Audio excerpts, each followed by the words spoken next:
Umaaray na sa walang tigil na pagbaha ang mga residential areas sa Taytay Rizal. Ang iba pa sa kanila nagkakasakit na. Si JM Pineda sa detalye live. JM. Audrey, bago nga mag-alas 6 kaninang umaga ay muling bumuhos ang malakas na ulan dito sa Sapanggodi o Sitio Sapanggodi sa Barangay San Juan, Taytay Rizal. Kaya naman ang ilang mga residente dito sa kanilang lugar ay muling nangamba sa pagtaas muli ng baha. Dumadaing na si Tatay Felix sa bahang nararanasan nila sa Sitio Sapanggodi sa Barangay San Juan, Taytay Rizal.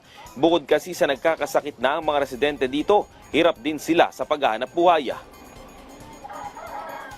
Puro baha, hindi po makatrabaho ang tao, hindi makapagkantin. Ang iba, walang trabaho.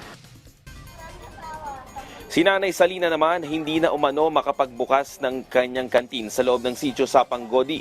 Ang mga suki niya kasi hindi na kayang pumasok sa looban dahil sa baha.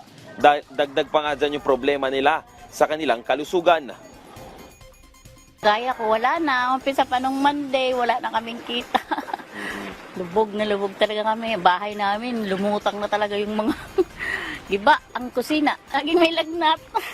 Alipunga. Kahapon, ato sa Alipunga. Ang asawa ko, magampaan ng...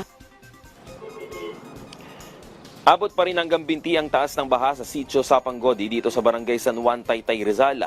Isa ang barangay na ito sa mga binabaha sa tuwing may bagyo o malakas na ulan dito sa Taytay Rizal. Ang mga lugar na ito pasok kasi sa sinasabing low-lying areas ng Taytay.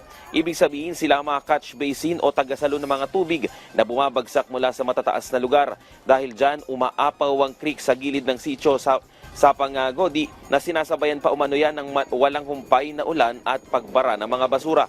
Ayon sa mga residente, humupa na umano ang baha dito sa lugar nila dahil nitong mga nakarang araw ay umabot pa nga ito sa hanggang bewang na baha. Nangangamba rin sila na baka tumagal pa ang ganitong sitwasyon sa kanilang lugar. Lalo pat hanggang ngayon ay masungit pa rin ang panahon sa buong Rizal. Audrey, isa nga sa mga nabanggit ng mga residente dito sa Sitio Sapanggodi na pangangailangan nila o pangunahing pangangailangan nila ay yung tulong pinansyal. Lalo pat dito sa looban na to ay marami daw na mga negosyo o nagkakantin. So ngayon daw dahil nga baha, walang pumapasok na mga suki nila. Kaya ang nangyayari, lugi rin ang kanilang negosyo. Plus, ito pa yung isa pang pangangailangan nila, yung pagkain. Dahil nga walang hanap buhay, wala rin silang makain. Yan muna ang latest dito sa Taytay Rizal. Balik sa iyo, Audrey. Alright, ingat kayo dyan. Maraming salamat, JM Pineda.